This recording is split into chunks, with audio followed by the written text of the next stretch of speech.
ರಾಜ್ಯ ಕಾಂಗ್ರೆಸ್ನಲ್ಲಿನ ಕುರ್ಚಿ ಗೊಂದಲಕ್ಕೆ ತೆರೆ ಬಿತ್ತ. ಸಿಎಂ ಸ್ಥಾನಕ್ಕೆ ರಾಜೀನಾಮೆಗೆ ಸಿದ್ದರಾಮಯ್ಯ ನಿರ್ಧಾರ ಮಾಡಿದ್ದಾರೆ. ದೆಹಲಿಯ ಹೈ ವೋಲ್ಟೇಜ್ ಸಭೆಯಲ್ಲಿ ಪದತ್ಯಾಗಕ್ಕೆ ಸಿಎಂ ಸಮ್ಮತಿ ಕೊಟ್ಟಿದ್ದಾರೆ ಅನ್ನುವಂತ ಚರ್ಚೆ ಶುರುವಾಗಿದೆ. ನಾಳೆ ಕ್ಯಾಬಿನೆಟ್ ಸಭೆ ಬಳಿಕ ಸಿಎಂ ರಾಜೀನಾಮೆ ಕೊಡೋ ಸಾಧ್ಯತೆ ಇದೆ ಎನ್ನಲಾಗಿದೆ.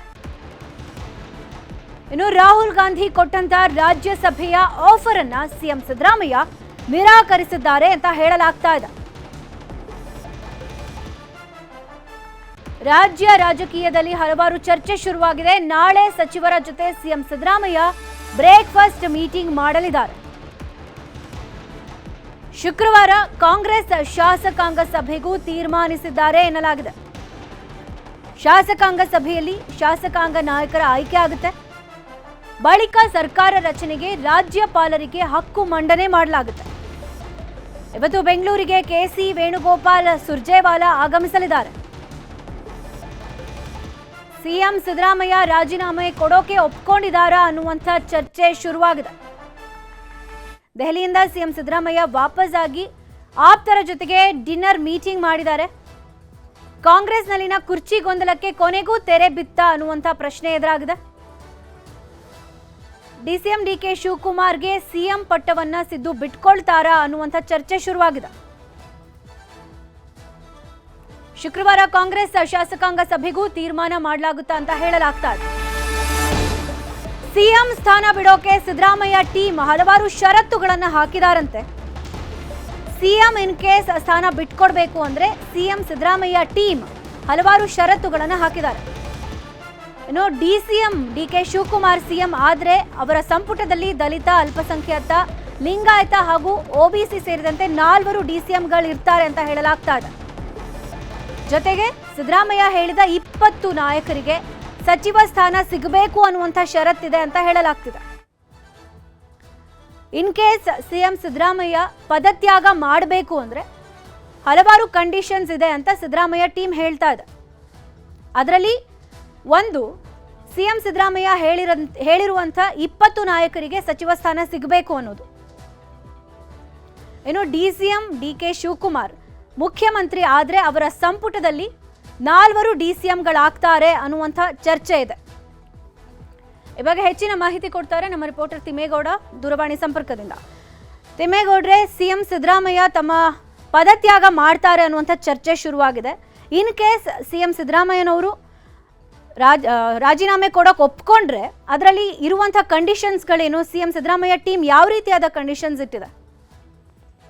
ಯಾವ ರೀತಿಯಾದಂತ ಕಂಡೀಷನ್ಸ್ ಅಂದ್ರೆ, ಅದು ತನ್ನ ಪರಮಾಪ್ತ ಲೋಕೋಪಯೋಗಿ ಸಚಿವ ಸತೀಶ್ ಜಾರಕಿಹೊಳಿ ಅವರಿಗೆ ಕೆಪಿಸಿಸಿ ಅಧ್ಯಕ್ಷ ಸ್ಥಾನವನ್ನ ಕೊಡುವಂತದ್ದು, ಮತ್ತೊಂದು ಕಡೆಯಾಗಿ 4 ಡಿಸಿಎಂ ಹುದ್ದೆಗಳನ್ನ ಸೃಷ್ಟಿ ಮಾಡುವಂತದ್ದು, ಮತ್ತೊಂದು ಕಡೆಯಾಗಿ ತಾವು ಹೇಳಿದಂತ 20 ಮಂದಿ ಹಿರಿಯ ಶಾಸಕರಾಗಿರ್ಬೋದು ತನ್ನ ಆಪ್ತರಿಗೆ ಸಚಿವ ಸ್ಥಾನವನ್ನ ಕೊಡುವಂತದ್ದು. ಈ ಮೂಲಕವಾಗಿ ಡಿ ಕೆ ಶಿವಕುಮಾರ್ ಅವ್ರನ್ನ ಸಿಎಂ ಹುದ್ದೆ ಪಡ್ಕೊಂಡ್ರು ಕೂಡ ಅವರನ್ನ ಕಟ್ಟಿ ಹಾಕುವಂತ, ಆಡಳಿತದಲ್ಲಿ ತಮ್ಮ ಹಿಡಿತ ಸಾಧಿಸುವಂತ ಒಂದು ಪ್ರಯತ್ನವನ್ನ ಇದೀಗ ಸಿಎಂ ಸಿದ್ದರಾಮಯ್ಯನವರು ಪರೋಕ್ಷವಾಗಿ ಮಾಡೋದಕ್ಕೆ ಮುಂದಾಗಿದ್ದಾರೆ ಅಂತ ಹೇಳಲಾಗ್ತಾ ಇದೆ.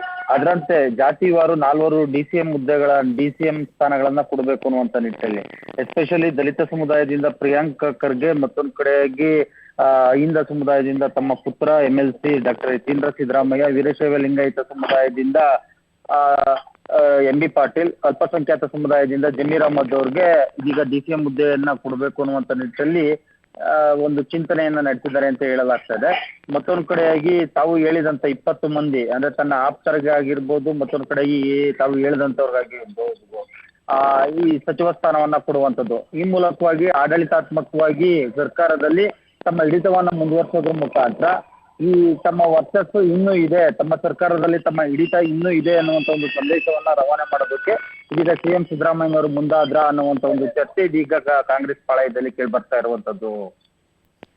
ತಿಮ್ಮೇಗೌಡ್ರೆ, ಇನ್ನು ಸಿಎಂ ಸಿದ್ದರಾಮಯ್ಯ ಸೂಚನೆ ಮಾಡಿರುವಂತಹ 20 ನಾಯಕರು ಏನಿದ್ದಾರೆ ಅವ್ರನ್ನ ಸಚಿವ ಸ್ಥಾನಕ್ಕೆ ಏರಿಸೋದಕ್ಕೆ, ಜೊತೆಗೆ 4 ಡಿಸಿಎಂಗಳನ್ನ ಮಾಡೋದಕ್ಕೆ ಹೈಕಮಾಂಡ್ ಏನ್ ಹೇಳಿದೆ, ಅದಕ್ಕೆ ಏನಾದರೂ ಒಪ್ಪಿಗೆ ಸೂಚಿಸಿದೆಯಾ? ಆ ಬಗ್ಗೆ ಮಾಹಿತಿ ಇದೆಯಾ? ಸದ್ಯದ ಮಟ್ಟಿಗೆ ಸಿಎಂ ಸಿದ್ದರಾಮಯ್ಯನವರು ಹೇಳಿರುವಂತ ಎಲ್ಲಾ ಷರತ್ತು ಕಂಡೀಷನ್ಸ್ ಗಳಿಗೆ ಹೈಕಮಾಂಡ್ ಒಪ್ಪುವಂತ ಒಂದು ಸಾಧ್ಯತೆಗಳಿದ್ದಾವೆ. ಸಿದ್ದರಾಮಯ್ಯನವರ ವರ್ಚಸ್ಸು ಇನ್ನೂ ಕೂಡ ಕುಗ್ಗಿಲ್ಲ. ಮತ್ತೊಂದು ಕಡೆಗೆ ಸಿದ್ದರಾಮಯ್ಯನವರ ಯಾವುದೇ ರೀತಿಯಾದಂತ ಒಂದು ಆರೋಪವನ್ನು ಎದುರಿಸ್ತದೆ ಇದೀಗ ಪದತ್ಯಾಗವನ್ನ ಮಾಡೋದಕ್ಕೆ, ಅಂದ್ರೆ ಹೈಕಮಾಂಡ್ ಹೇಳಿದ್ರೆ ನಾನು ರಾಜೀನಾಮೆಯನ್ನ ಕೊಡ್ತೀನಿ ಅನ್ನುವಂತ ಒಂದು ಮಾತನ್ನ ಹೇಳ್ತಾ ಇದ್ರು.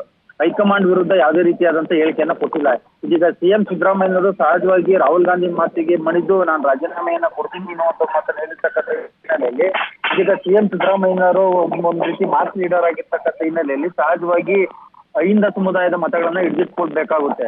ಅಹಿಂದ ಸಮುದಾಯದ ಮತಗಳನ್ನ ಹಿಡಿದಿಟ್ಕೊಳ್ಬೇಕು ಅಂದ್ರೆ ಸಿಎಂ ಸಿದ್ದರಾಮಯ್ಯನವರ ಬೇಡಿಕೆಗಳಿಗೆ ಹೈಕಮಾಂಡ್ ಕೂಡ ಮಣಿಬೇಕಾಗುತ್ತೆ.